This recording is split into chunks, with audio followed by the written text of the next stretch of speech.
Halo pemirsa, apa kabar? Senang sekali saya Astia Dika bisa kembali menemani Anda di program talk show yang syarat informasi inspiratif, apalagi kalau bukan bincang sehati.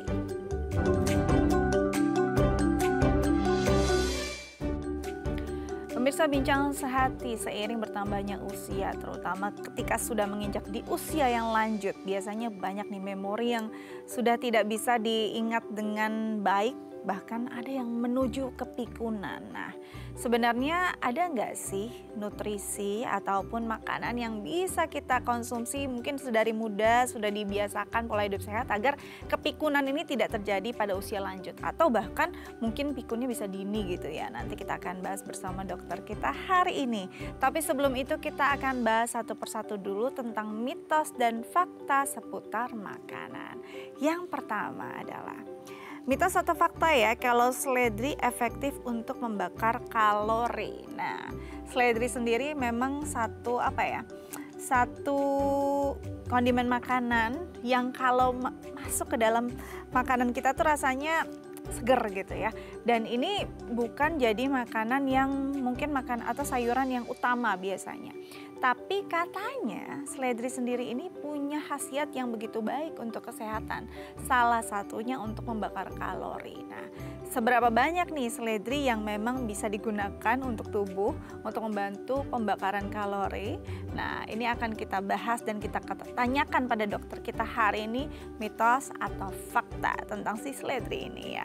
Oke, selanjutnya adalah mitos atau fakta kalau wortel mentah itu lebih sehat. Nah, banyak yang bilang kalau ada beberapa buah yang ketika dimasak tuh justru kandungan gulanya tinggi. Salah satunya katanya wortel nih. Jadi katanya sih lebih baik wortel dikonsumsi saat kondisinya masih mentah. Apakah benar hanya masalah kandungan gulanya atau ada beberapa nutrisi yang hilang ketika dimasak dan memang lebih baik lagi kalau wortelnya itu masih dalam kondisi segar? Ini mitos atau fakta atau justru nggak ada bedanya loh ketika kondisinya matang ataupun mentah? Nanti kita akan tanyakan juga nih bersama dokter kita, ini mitos atau fakta ya. Oke, selanjutnya adalah telur merupakan penyebab kolesterol. Nah, biasanya untuk para bodybuilder ataupun teman-teman yang sedang melakukan diet sehat, telur tuh jadi satu pilihan protein yang dikonsumsi hampir tiap hari. Tapi katanya hati-hati juga nih, telur tuh bisa menyebabkan kolesterol kita jadi tinggi. Ada yang bilang hanya bagian kuningnya aja, tapi ada yang bilang nggak apa-apa kok kalau cuma dikonsumsi 2 butir sehari nggak akan berpengaruh pada kolesterol kita. Nah, tapi ini mitos atau fakta sebenarnya? Apakah sebenarnya nggak ada terlalu banyak korelasi antara kolesterol dan telur? Atau memang telur itu berdampak begitu signifikan pada kadar ataupun tingkat kolesterol pada diri seseorang? Nanti kita akan konfirmasi langsung deh bersama dokter kita agar kita tidak salah konsumsi berapa kuantitas telur kita sehari ya. Oke, selanjutnya adalah makanan pedas menyebabkan MAH. Nah, MAH sendiri ini kondisi atau sensasi symptoms yang nggak nyaman di lambung ketika ada pergolakan asam lambung yang mungkin terjadi karena pola makan kita yang nggak benar gitu. Nah, benarkah hanya karena telat makan atau ada juga kondisi-kondisi yang disebabkan oleh jenis makanan yang kita makan yang bisa menyebabkan MAH itu timbul. Salah satunya si makanan pedas tadi gitu. Nah, sejauh mana nih makanan pedas memang bisa mencetus MAH atau ini hanya mitos belaka gitu ya. Nanti kita akan tanyakan bersama dokter kita hari ini. Oke. Selanjutnya adalah mitos atau fakta. Jangan langsung minum setelah makan. Nah, kayaknya kalau nggak langsung minum setelah makan tuh rada seret gitu ya. Tapi apakah ada masalah gitu ketika seseorang langsung minum setelah makan? Apakah ini membuat kondisi perutnya jadi nggak nyaman atau ada masalah kesehatan yang bisa timbul karena minum setelah makan? Ini rada nggak lazim sih sebenarnya, rata-rata semua orang habis makan ya langsung minum gitu ya.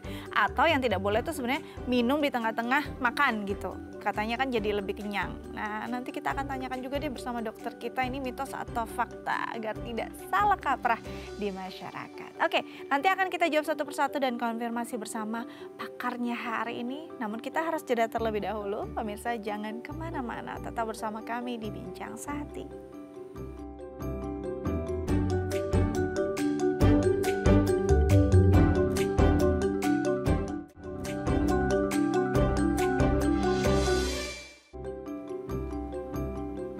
Ya pemirsa, kembali lagi bersama kami di Bincang Sehati. Di segmen sebelumnya saya sudah menyebutkan beberapa mitos atau fakta seputar makanan yang mungkin selama ini kita tahu, kita pahami, bahkan kita yakini, tapi belum tentu benar adanya. Karena hari ini kita akan bahas, kita akan konfirmasi langsung bersama dokter kita yang sudah hadir bersama saya di studio.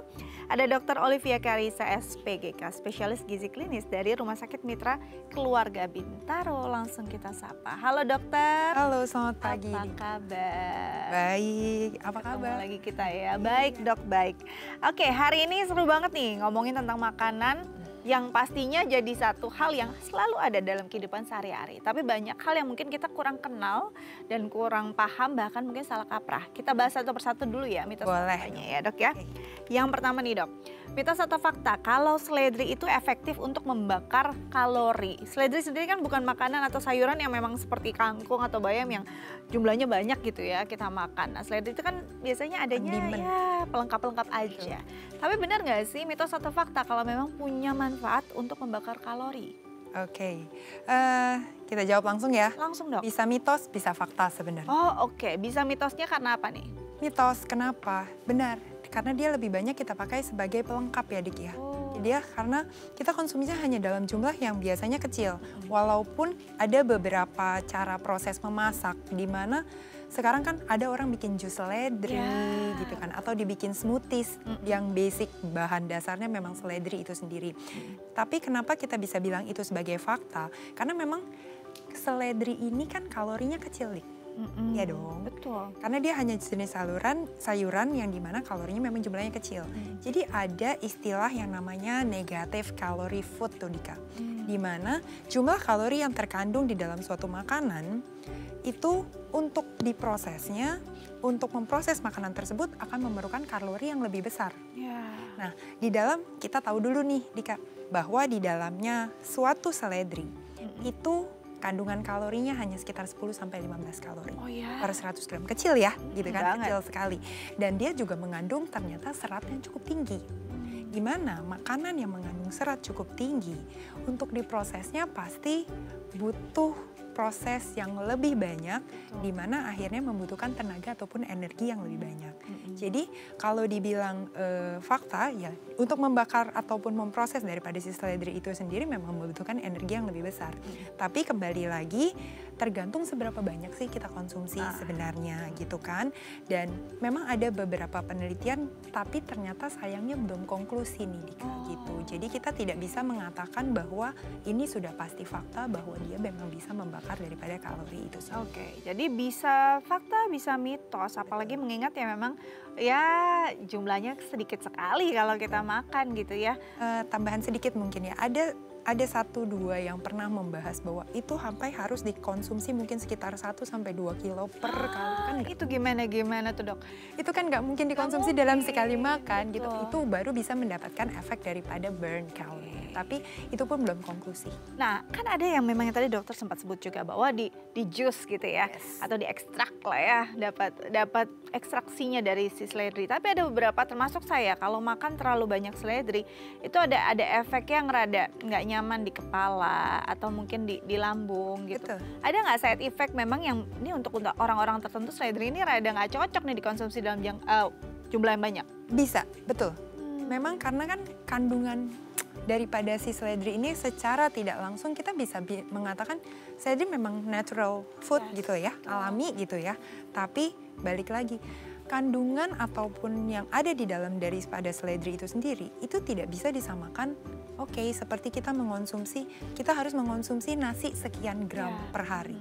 Itu belum ada data yang konkret di mana untuk Dika, untuk saya ataupun untuk pemirsa di sini itu harus konsumsi seledri berapa banyak itu tidak ada. Di mana efek daripada yang ditimbulkan di tubuh masing-masing orang itu subjektif sekali gitu jadinya. Tapi berarti bukan suges aja ya, memang mungkin ya, memang rasanya nggak nyaman gitu ya. Ada yang mengakibatkan ke arah kurang nyaman di pencernaan, betul. itu bisa. Terus kepala juga kayaknya nggak gitu nyaman gitu ya.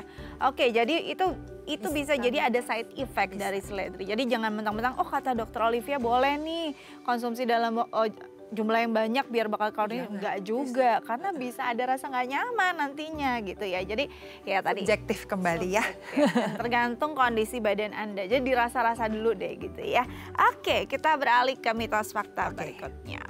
Ini mitos atau fakta nih, kalau wortel mentah tuh katanya lebih sehat. Nah, ada yang bilang kan, aduh jangan dimasak deh, nanti gulanya tinggi. Kan ada berapa gitu ya makanan katanya kalau ada proses masaknya jadi gulanya lebih tinggi. Masuk si wortel ini, benar nggak sih, mitos atau fakta nih dok? Kembali lagi, bisa mitos bisa fakta. Oke. Kenapa? Mitos, karena justru ada kandungan yang kita ambil daripada di wortel itu sendiri, itu kandungan antioksidan. Mungkin pernah mendengar istilah beta karoten ya? Ya, betul. Beta karoten itu adalah salah satu antioksidan yang sangat banyak manfaatnya. Dan itu akan keluar lebih banyak dengan proses dimasaknya wortel itu sendiri. Jadi kita jangan hanya melihat daripada kandungan. Memang namanya wortel mengandung yang namanya karbohidrat. Sayuran itu termasuk kategori karbohidrat ya. Dia bisa meningkatkan kadar gulanya sedikit lebih banyak dibandingkan otomatis saat kita konsumsi dalam keadaan mentah. Tapi kalau misalnya kita ingin mengambil efek daripada si antioksidan itu sendiri, justru memang harus dikonsumsi dalam keadaan dimasak ya. Untuk pemasakan wortel kan sebenarnya macam-macam ya, jadi bisa kita hanya tim sebentar atau kita rebus atau kita hanya tumis sebentar. Itu tidak ada masalah, tapi untuk mendapatkan kadar beta karoten itu sendiri memang harus dimasak. Tapi bukan berarti kita jadi tidak boleh mengonsumsi dalam keadaan mentah. Karena dalam keadaan mentah itu sendiri kandungan vitamin C-nya, kandungan daripada beberapa mineral yang lain ataupun kaliumnya itu juga cukup tinggi di situ, dan kita bisa mengambil manfaat dari yang lain pada keadaan mentah. Dan tentunya memang proses memasak itu sendiri itu bisa menurunkan memang daripada kadar dari vitamin ataupun serat yang ada di wortel itu sendiri. Jadi tergantung para pemirsa ataupun kita mau mengonsumsinya, mencari apanya dulu nih gitu. Kalau kita mau cari beta karotennya atau antioksidan lainnya, memang lebih baik dimasak dulu. Oke, jadi dua-duanya intinya baik, nggak ada yang lebih baik variasi mana. Ya, iya, variasi aja ya. Hari ini mentah, besok matang, nggak apa-apa ya. Karena ya memang pilihan sih mau ambil istilahnya manfaat yang mana. Oke, itu dia ya. Jadi jangan salah-salahkan orang mau konsumsinya caranya apa. Karena kan banyak juga yang nggak suka wortel mentah karena terlalu langu misalnya ya. Yang nggak apa-apa juga kalau dia mau dimasak. Oke, kita beralih ke mitos fakta berikutnya. Dok, ini benar nggak nih kalau telur itu menjadi pencetus naiknya kadar kolesterol? Oke, kalau pencetus berarti mitos. Mitos ya? Oke. Kalau pencetus mitos. Ya. Karena sebenarnya kalau kita istilahkan kandungan daripada telur memiliki kolesterol yang tinggi, benar. Itu fact. Itu fakta. Tapi memang kolesterol ini sendiri sebenarnya kita butuhkan kok, gitu kan. Dan ada beberapa jenis kolesterol yang memang kita bisa gunakan dan memang kita perlukan, dan salah satunya kita juga perlu melihat kandungan lain yang dikandung oleh si telur itu sendiri. Telur seperti yang kita tahu mengandung ada putih, ada kuning, betul ya. Nah memang mungkin seperti yang kita tahu orang banyak mengonsumsi putihnya aja. Karena takut memang di kolesterolnya yang ada memang sebagian besar mayoritas dan memang itu 90%, 90 sekian persen adanya di kuning, si kolesterol itu sendiri. Dan memang cukup tinggi, satu butir telur kita makan itu aja mungkin kandungan kolesterol untuk kebutuhan kita sehari-hari sudah dimakan ada di situ semua gitu ya gitu kan. Tapi bukan berarti akhirnya kita tidak bisa mengonsumsi si telur itu sendiri. Kembali lagi untuk nutrisi otak, untuk kebutuhan protein, untuk kebutuhan yang lain. Ada yang mungkin pernah mendengar namanya kolin. kandungan vitamin B itu juga tinggi ada di kuning telur, Dika.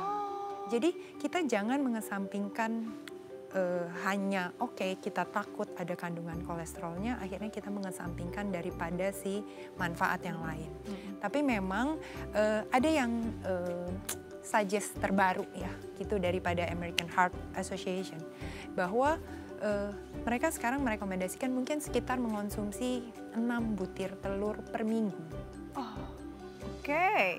Kalau dulu tuh kita hanya disarankan hanya sekitar 3-4 butir, dan tapi dengan catatan subjek tersebut masih dalam keadaan cukup healthy, ataupun memang dia ada mungkin beberapa gangguan kesehatan, tapi masih bisa kita toleransi untuk kadar kolesterolnya. Jadi kita masih bisa untuk melakukan rekomendasi itu. Dengan catatan bahwa bukan berarti pola lifestyle-nya sembarangan juga gitu. Itu dia. Sudah berlomba-lomba tidak mengonsumsi kuning telur karena takut kolesterol, tapi bahan makanan sumber kolesterol lain malah dikonsumsi atau lifestyle tidak benar gitu kan. Betul, gitu. itu.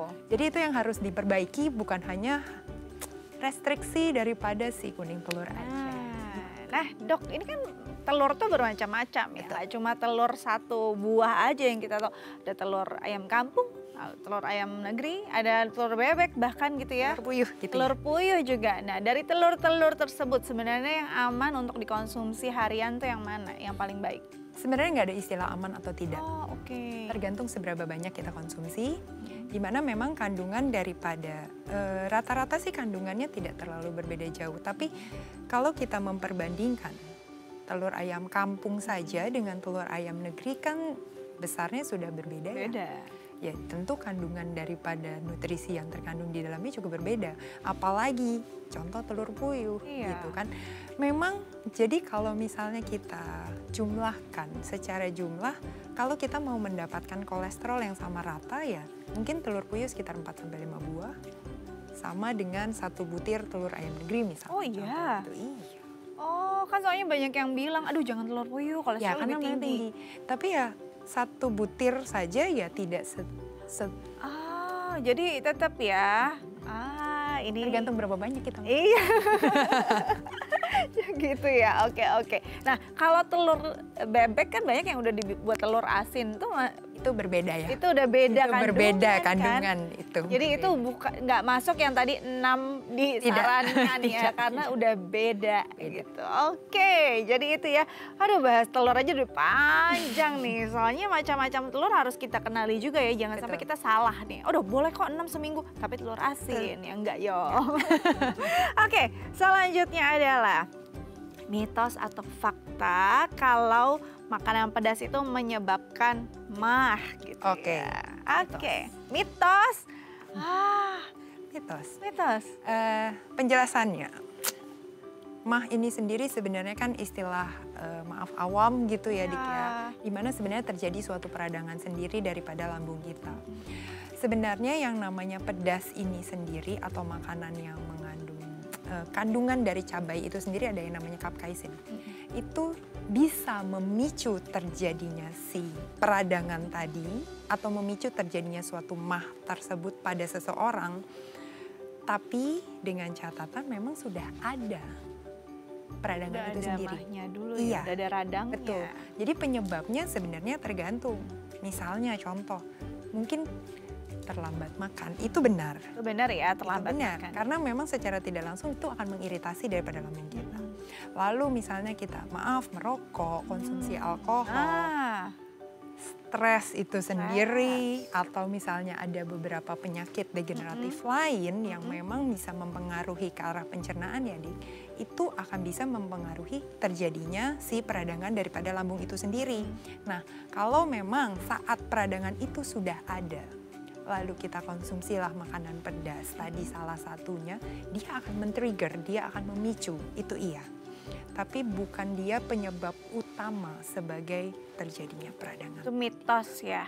Nah selain ini mumpung kita ngebahas MAH nih, makanan-makanan apa sih yang kalau misalnya dalam kondisi kita lagi mungkin peradangan gitu ya, yang akan memperburuk? Apakah hanya pedas atau mungkin asam atau yang lain? Asam pun juga akan memicu. Bahkan termasuk di dalamnya makanan yang terlalu berminyak, makanan yang terlalu manis.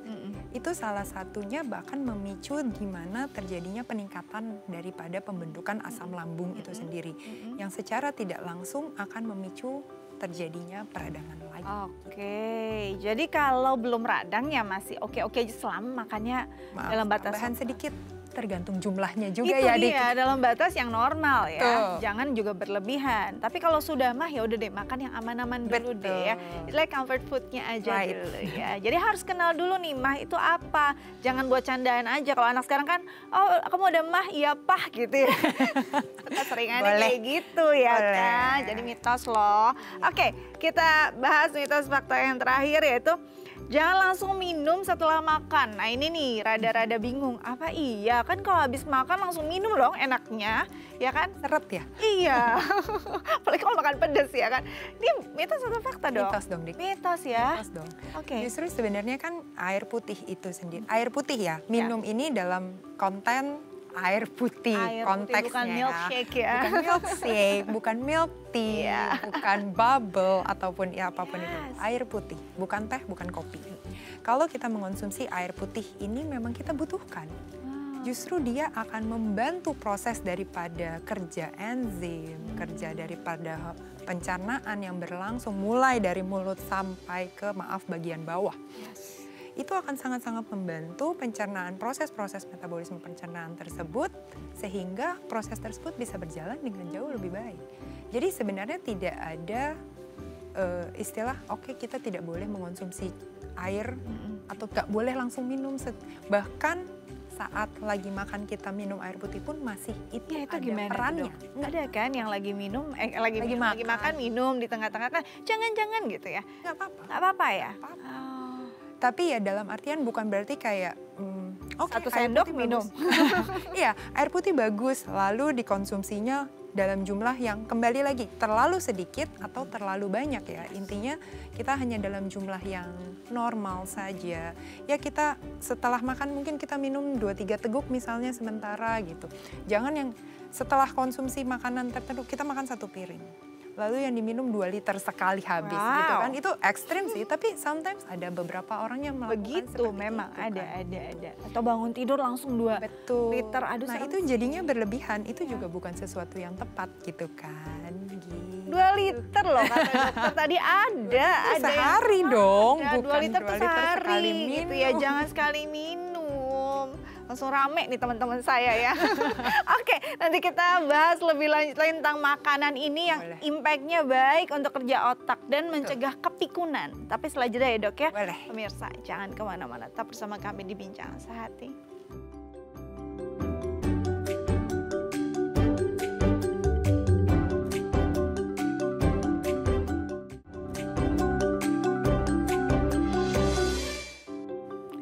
Baik pemirsa, kembali lagi bersama kami di Bincang Sehati. Hari ini kita akan bahas nutrisi yang bisa membuat kerja otak kita lebih baik, memperlambat proses pikun, kalau bisa jangan sampai pikun gitu ya. Dan itu harus dibiasakan sedini mungkin, bahkan dari kecil, masih muda, nanti lanjut sampai lansia. Oke, bagi pemirsa di rumah yang mungkin punya pertanyaan terkait tema kita hari ini bisa menelpon kami di 021 290 326 44 tuh, saya udah mulai pikun jadinya. 644 atau DM kami ke @theifamily. Kita lanjut lagi bersama dokter kita hari ini, Dr. Olivia Karisa SPGK, spesialis gizi klinik dari Rumah Sakit Mitra Keluarga Bintaro. Oke, kita bicara tentang pikun dulu nih dok ya. Masih banyak orang yang kayaknya nggak ngerti sih pikun tuh sebenarnya sejauh mana sih? Berapa banyak memori yang udah nggak bisa dia ingat lagi? Kalau mungkin dokter bisa menjelaskan secara sederhana, pikun tuh apa sih dok? Penurunan daya ingat. Itu mungkin paling simpelnya ya. Paling simpel. Paling simpelnya penurunan daya ingat. Tapi sebenarnya ada yang mengkaitkan dalam berarti beberapa teori yang mengkaitkan, mungkin pernah mendengar istilah demensia ya. Yes. Jadi ada yang mengkaitkan pikun itu relate ataupun hampir sama dengan demensia itu sendiri. Tapi sebenarnya pikun ini identik dengan lupa. Gitu ya, gitu memang penurunan daripada memori itu sendiri ataupun daya ingat. Tetapi kalau memang kita artikan secara istilah medis ataupun teori tersebut, memang itu penurunan daripada kemampuan otak itu sendiri, di mana itu bisa mengakibatkan gangguan daripada mungkin komunikasi kita, berbahasa kita, ataupun daily life kita sehari-hari. Memang itu akan mempengaruhi di situ. Jadi kalau simpelnya apa? Lupa. Karena gejala awalnya itu ya udah lupa. Simple thing. Sesuatu yang sederhana kita lupakan, itu bisa menjadi salah satu gejala awal di mana terjadinya septikon atau demensia itu sendiri. Sampai maaf ya kalau misalnya terjadi tahap lanjut ataupun progresif terus berlanjut misalnya menjadi jauh lebih parah misalnya, nah itu beda lagi tuh gitu ya, sampai bisa mempengaruhi mungkin yang cukup beratnya hygiene keseharian, merubah perilaku kita sehari-hari, itu bisa sampai ke arah situ. Bahkan terkadang lupa saya sudah makan atau belum, misalnya mandi atau belum, sudah mandi atau belum, itu kondisi yang sudah cukup tidak arah ya. Wah, gitu. Walaupun banyak juga sih yang lupa, bukan lupa mandi aja, harus dibedakan lupa mandi sama males mandi nih. Iya betul. Oke, jadi kondisi penurunan daya ingat atau kemampuan otak kita untuk mengingat ini bisa disebabkan oleh beberapa penyakit tertentu gitu. Tapi kalau kita bicara secara harfiahnya, otak ini bekerja kan nggak mungkin begitu saja. Harus ada yang support. Supportnya itu ya dari kita sendiri, dari apa yang kita asup gitu ya. Ya termasuk si makanan tadi. Sebenarnya sejauh mana sih makanan ini mempengaruhi kerja otak, Dok?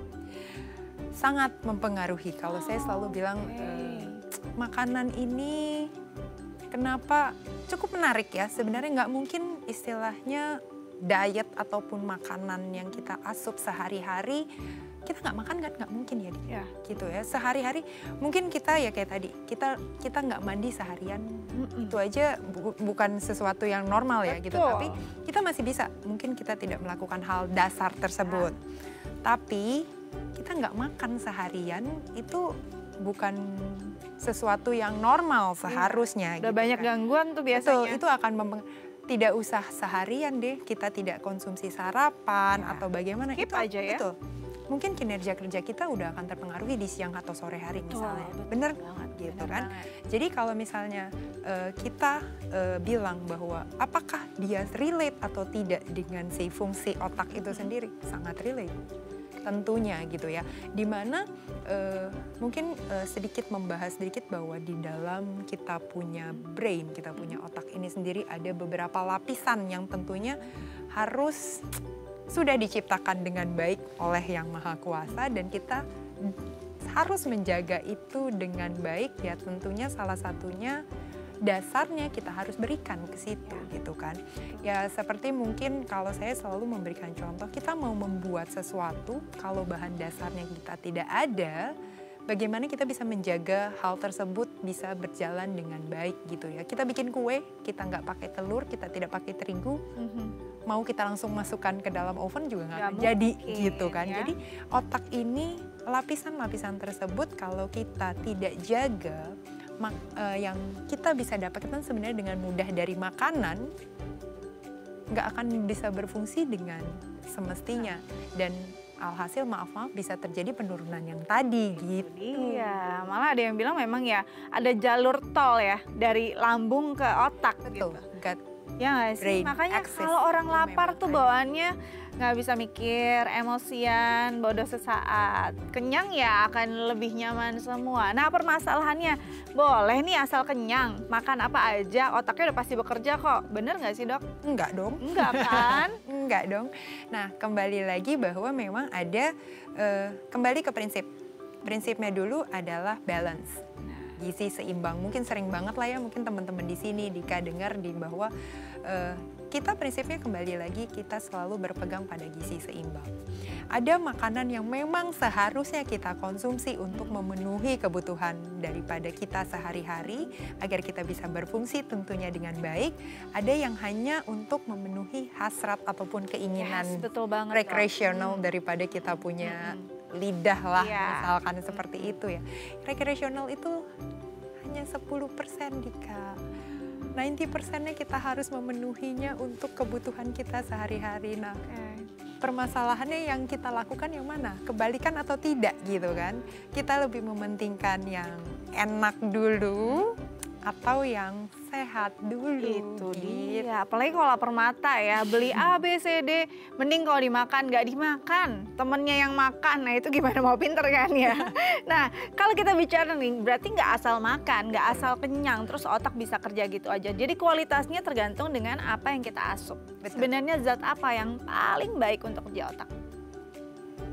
Paling baik tentunya tadi kembali ke prinsip gizi seimbang. Oke. Dimana kalau kita selalu, saya selalu menyampaikan kembali lagi ke prinsip mobil atau motor. Secantik-cantiknya suatu mobil, kita beli mobil tentunya mau yang bagus gitu ya, dengan mungkin warna-warni yang cantik gitu kan. Kita mau tentunya otak kita umpamakan seperti itu. Kita mau otak yang cantik, kita make up dengan baik gitu kan. Itu yang berperan di dalamnya, itu tetap ada yang namanya makro dan mikro. Makronutrien adalah sesuatu yang kita butuhkan dalam jumlah besar, mikro kita butuhkan dalam jumlah kecil. Tapi bukan berarti si mikro ini walaupun kecil, dia tidak memiliki peranan yang besar sebenarnya seperti itu. Jadi kita harus memenuhi keduanya untuk bisa bermanfaat ataupun berjalan dengan baik si otak ini sendiri. Dan tubuh secara keseluruhan. Tentunya kita memang tidak hanya bisa fokus hanya pada satu organ saja tentunya, tapi yang lain kita lupakan gitu kan. Jadi kita butuh makanan apa saja harus balance antara makro dan mikro, di mana tentunya kalau memang untuk makronutrien pasti pernah mendengar istilah karbohidrat, protein, lemak.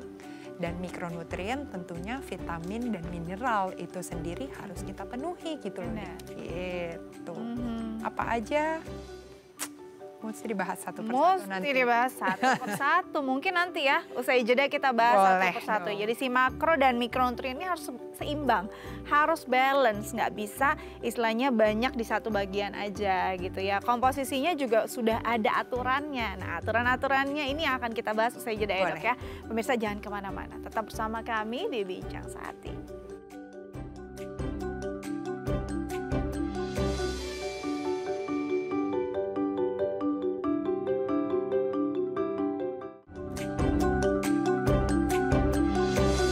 Baik pemirsa, kembali lagi bersama kami di Bincang Sehati. Masih membahas tentang makanan yang bisa menutrisi otak dengan baik dan juga memperlambat pikun. Nah tadi kita sudah bahas sebenarnya makanan yang perlu itu ya makanan yang seimbang. Nggak bisa satu makanan aja gitu, pasti dengan satu makanan ini, zat ini otak kita kerjanya baik. Nyata nggak begitu ya. Nah bagi pemirsa di rumah nih yang mau otaknya bekerja dengan baik, memorinya juga bertahan dengan baik kualitasnya, itu nanti kita akan bisa bahas lebih jauh lagi dengan Anda bisa menelpon kami di 0212903244 atau DM ke Instagram kami di @theifamily. Kita lanjut lagi bersama Dr. Olivia Karisa, SPGK, spesialis gizi klinik dari Rumah Sakit Mitra Keluarga Bintaro.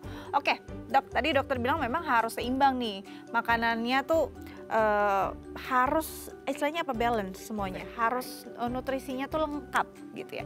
Seimbang di sini apakah jumlahnya semua sama atau ada komposisinya nih? Baik tadi ada karbohidratnya, terus ada proteinnya, lemaknya gitu kan. Ini semua dibutuhkan. Plus tadi si mikronutriennya juga harus ada. Nah sebenarnya yang seimbang aturannya tuh atau ukurannya berapa? Bener sih seimbang, tapi bukan berarti 100 dibagi 5 gitu ya.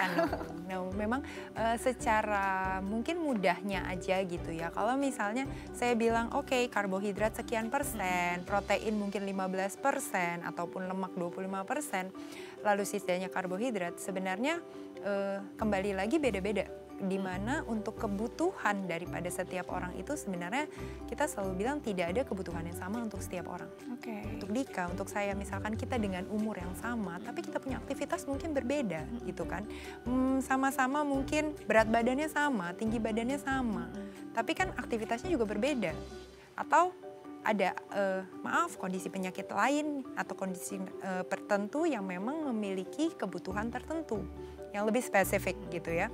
Nah untuk misalkan berapa sih yang paling mudahnya kita bisa mungkin mengambil Kemenkes punya gambar Itu paling mudah tuh untuk Piring itu teman-teman ya? yang pakai gambar piring, bahwa setidaknya piring kita makan mungkin mayoritas kita akan menggunakan piring yang bulat tersebut. Dengan mudahnya kita boleh bagi 3. 3 ya, 3 Atau bagian. kita bagi 4 deh, biar gampang. Ya. Bagi 4. Dimana terkadang kita bisa memakai 1/4-nya kita pakai untuk karbohidratnya, tapi pada beberapa subjek ataupun orang yang memang aktivitasnya cukup tinggi, karbohidratnya kita bisa jadikan 1/3 daripada piring tersebut gitu ya. Jadi tergantung daripada aktivitasnya, tapi 1/4 sampai 1/3 dari piring tersebut. Lalu 1/3-nya lagi bukan berarti diisi dengan berbagai macam daging dan minyak yang macam-macam juga gitu ya. 1/3-nya isinya sayur. Sayuran justru ya. Sayuran justru. Nah, berarti sisa 1/3 lagi kan kalau memang tadi. Nah, ada beberapa yang memang kebutuhan proteinnya cukup tinggi, itu kita bisa lebihkan di porsi tersebut untuk protein. Sisanya untuk buah-buahan. Itu Jadi buah-buahan dan protein itu dalam satu bagian sebenarnya ya. betul. Oke. Atau terkadang kita bisa memisahkan daripada si buah tersebut untuk misalkan snacking atau jam makan tertentu, tapi itu dengan perhitungan tertentu dan kebutuhan tertentu pada beberapa individu yang memang kebutuhan proteinnya cukup tinggi misalkan seperti itu. Tapi kalau tidak biasanya kita bagi 2 lagi tuh. Jadi itu yang secara general. Jadi kalau memang kita bilang pembagiannya secara rata, apakah untuk ketiga dan ataupun 5 bagian nutrien tersebut itu sama besar, tentunya tidak. Jadi bukan 100 dibagi 5 istilahnya 20-20-20, Nah, nggak gitu ya. Nah yang jadi permasalahan kalau kita di masyarakat Indonesia kan bukan piring dibagi 4 datar ya, piring diatur. Jadi nasi di bagian bawah, lalu Ditumpuk lauk, ya. lalu sayur makin atas makin kecil gitu. Nah ini kan yang sering terjadi. Apa yang terjadi ketika kan ada yang bilang nggak apa-apa kok, otak itu penting dari si karbohidrat, katanya gulanya bisa bikin otak bekerja lebih baik. Padahal sebenarnya apakah kalau makin banyak makan nasi berarti makin pintar tuh orang? Nggak gitu kan sebenarnya? Enggak. Jadi benar, karbohidrat kenapa kita butuhkan? Dia memang sebagai sumber daripada nutrisi otak utama. Memang itu kalau kita tidak konsumsi glukosa atau kita tidak mengonsumsi si karbohidrat ini sendiri, adakah mungkin pernah mendengar saya nggak konsumsi karbo sama sekali? Ya, ada ya kan? Ya kan banyak ya sekarang ada, ya. ada. Saya makannya cuma lauk sama sayuran saja. Atau beberapa diet kekinian maaf yang hanya menggambarnya. Ya, contohnya itu ya salah satunya gitu kan. Makannya daging doang atau makannya lemak saja dengan mungkin sedikit daripada sayur dan buah-buahan. Itu otaknya tidak akan bisa bekerja dengan baik. Mungkin saya bisa bilang efek jangka paling gampangnya adalah nggak makan karbo itu lemot. Oh ya? Ya kan? Mungkin pernah berasa, oh nggak makan karbo sehari aja. Oh nggak nyaman ya, nggak bisa berpikir dengan baik. Karena memang dia nutrisi utama memang salah satunya. Walaupun si lemak bisa dipakai untuk sedikit menggantikan proses adaptasi tersebut, tapi tidak ada yang bisa menggantikan fungsi karbohidrat itu sendiri. Nah, tapi kita tetap harus memilih jenis karbonya yang mana, seberapa banyak. Tidak berarti memang dia sumber utama, lalu akhirnya kita konsumsi dia mungkin 3 piring sekali makan. Yes, betul. Atau 2 piring deh sekali makan misalnya. Oh, ini kan sumber utama gitu.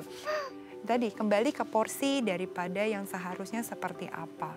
Nah lalu nutrisi lain apa? Protein tentunya. Di dalam otak itu sendiri ada yang namanya neurotransmitter ataupun mungkin kalau handphone ya butuh sinyal, butuh penghubung untuk cairannya, untuk menghantarkannya. Nah itu semua dihasilkan atau basicnya adalah si protein itu sendiri dalam bentuk asam amino. Si transportasinya ini ya. Jadi kita sudah konsumsi tadi mungkin karbo cukup, tapi transportnya nggak ada dan signalnya nggak ada, nggak nyambung juga kan antar sel-sel tersebut gitu loh. Bagaimana si otak ini bisa sudah kita kasih makan, tapi untuk berfungsinya tentunya dia butuh signal, dia butuh penghubung. Nggak ada protein, nggak dapat juga gitu kan. Yang ketiga, lapisan-lapisan tersebut harus dilindungi. Pelindungnya basicnya. Mungkin contoh paling mudah, pernah konsumsi otak yang ada di rumah makan Padang mungkin, atau di beberapa jenis makanan tertentu. Mungkin ada beberapa teman-teman di sini yang pernah mungkin pernah melihat tekstur daripada entah otak sapi atau otak itu berminyak sekali ya. Memang komponen daripada otak itu fatnya cukup tinggi. Oh, oke. Memang lapisan-lapisan tersebut istilahnya cukup tinggi untuk kadar daripada si lemak itu sendiri. Di mana memang kita memang harus memberikan sumber daripada lemak itu sendiri untuk mempertahankan daripada fungsi otak itu sendiri. Pernah mendengar jenis lemak mungkin yang paling familiar, omega 3. Pantesan ya. Ya dong, sering ya. Itu sering sekali mungkin masyarakat awam sering sekali, omega 3 bagus kan? Iya, dan memang itu salah satu nutrisi spesifik yang harus kita konsumsi untuk memperbaiki ataupun mempertahankan daripada fungsi itu sendiri. Jadi itu dari segi 3 komponen makronutrien yang memang harus kita penuhi ya, gitu. Jenisnya, jumlahnya tentunya nggak sembarangan. Betul, Gitu. ada aturannya, nggak bisa asal aja ya. Jadi memang ini harus benar-benar dengan seksama sih gitu ya, nggak bisa asal konsumsi karena masa badan orang juga beda-beda, berapa sih kebutuhan dia gitu kan, nggak mungkin juga disamarata gitu ya. Oke, nanti kita lanjut lagi nih dok ya, Boleh. tapi usai jeda. Boleh. Itu pemirsa jangan kemana-mana, tetap bersama kami di Bincang Sehati.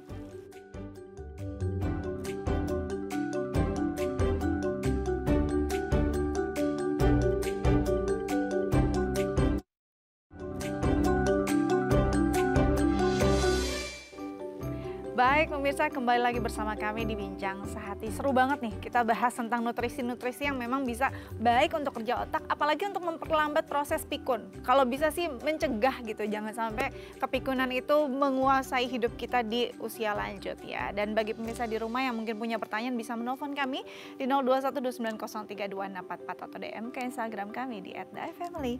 Kita lanjut lagi bersama Dr. Olivia Karisa SPGK, spesialis gizi klinik dari Rumah Sakit Mitra Keluarga Bintaro. Oke, tadi dokter bilang seimbang, semuanya memang harus dengan istilahnya takaran yang tepat gitu ya. Nah, usia berapa nih udah mulai harus aware? Biasanya anak-anak muda terutama, ya ampun masih muda nikmati hidup dulu lah. Nanti aja makan sehatnya kalau udah usia senja. Akan ngaruh banyak nggak ketika kita menyia-nyiakan waktu muda kita untuk, ya tadi nutrisinya nggak balance gitu? Sangat dong. Sangat dong gitu. Kenapa kita selalu bisa mengatakan hal seperti itu? Karena proses itu terjadi bahkan mulai dari masih di kandungan. Betul. Waktu kita ataupun hamil, janin tersebut tumbuh, tentunya kita mau memberikan nutrisi yang terbaik. Biasanya kan seperti itu ya. Seorang ibu siapa sih yang nggak mau memberikan yang terbaik untuk anaknya? Untuk nutrisi tentunya otaknya biar bisa develop dengan baik dan bisa berkembang dengan baik. Setelah dia berkembang dengan sempurna, rata-rata usia, nggak usah lama-lama ya, 20-30 tahunan. Itu sudah ada proses penurunan lagi. Jadi kalau misalnya nutrisi ataupun asupannya tidak sesuai ataupun mulai ya menurun gitu kan, ya saya masih teenage, saya masih remaja, saya masih muda, nanti aja deh kita pola hidup sehatnya gitu kan, sekarang banyak yang seperti itu ya. Ya kita biarkan proses penurunan tersebut juga berlangsung. Padahal sebenarnya kalau misalnya kita bisa memaintain daripada asupan tersebut bagus, seperti misalkan kayak waktu kita masih di dalam kandungan, masih dalam balita, itu kan kita dikasih yang terbaik ya biasanya. Saat justru kita bisa mengonsumsi sendiri, kita mulai nakal kasarnya kan begitu. Memenuhi kebutuhan si lidah tersebut lebih banyak dibandingkan yang seharusnya. Nah justru itu yang membuat proses aging ataupun penuaan itu sendiri yang akhirnya berlangsung lebih cepat dibandingkan yang mungkin seharusnya. Dimana secara normal saja usia 30-an itu sudah mulai menurun. Tidak hanya fungsi ataupun bentuk ataupun virus-virus dari si otak itu Iya, sendiri betul, gitu loh. betul. Tapi secara keseluruhan fungsi tubuh metabolismenya sudah mulai menurun di Iya. situ gitu. Penyerapannya juga nggak optimal lagi Betul. kan? Jadi memang kalau misalnya kita tidak memenuhi atau kita tidak memaintain itu dengan baik, nanti aja deh tunggu saya usia 60 tahun saat lansia saya baru makan itu, ya terlambat gitu kan sebenarnya. Jadi nggak akan apa ya, kalau si otak ini sudah mengalami penurunan apalagi sampai kerusakan, mau makan sebanyak apapun nggak akan mengembalikan dia lagi gitu kan. Ada beberapa yang mungkin masih bisa kita mengonsumsi beberapa jenis, salah satunya memang tadi kolin ataupun omega 3 kita penuhi, kita bisa memperbaiki daripada kerusakan sel itu. Tapi pada tahapan tertentu. Dan itu memang butuh pemeriksaan lebih lanjut ya tentunya. Kita tidak bisa mengatakan, oke, kamu baru lupa sedikit, kamu minum ini aja langsung baik gitu. Kita perlu melakukan pemeriksaan tertentu. Tapi ada masih bisa diperbaiki. Tapi kalau memang kerusakannya sudah lanjut, memang sudah mengenai fungsi-fungsi yang lain gitu tentunya, ya memang belum ketemu obatnya, ya memang tidak bisa kembali 100% gitu. Oke, jadi jangan sampai nanti asupan itu harus ditambah lagi dengan obat ya, bukan cuma makanan lagi nih, obat-obatan sudah diperlukan untuk membantu fungsi otak kita, karena ya itu tadi, kita sia-siakan waktu yang tadi ya pas lagi masih muda, masih remaja, kayaknya maunya seenak-enaknya aja deh. Atau Nikmati suplemen. hidup. Ya betul, itu dia tuh. Oke, kayaknya kita butuh 5 episode nih untuk bahas ini nih dok ya. Kayak makin seru, nanti mungkin kita punya kesempatan untuk berbincang Semoga lagi ya. masalah pola makan yang ternyata impactnya bukan cuma buat badan kita biar secara estetik aja, tapi ternyata buat ya performa kita dan juga kesehatan kita jangka panjang ya. Dokter, thank you. Thank you. Sudah hadir bersama kami di Bincang Sati. Semoga ini berguna untuk masyarakat dan bisa bermanfaat. sama-sama memperlambat kepikunan ya. Oke pemirsa, sekian Bincang Sati hari ini. Semoga berguna untuk Anda. Jangan lupa tayangan-tayangan unggulan kami dan tayangan inspiratif kami bisa Anda saksikan kembali dimanapun lewat Dai Plus. Langsung unduh di App Store dan juga Play Store. Saya Asjadika pamit undur diri. Sampai jumpa.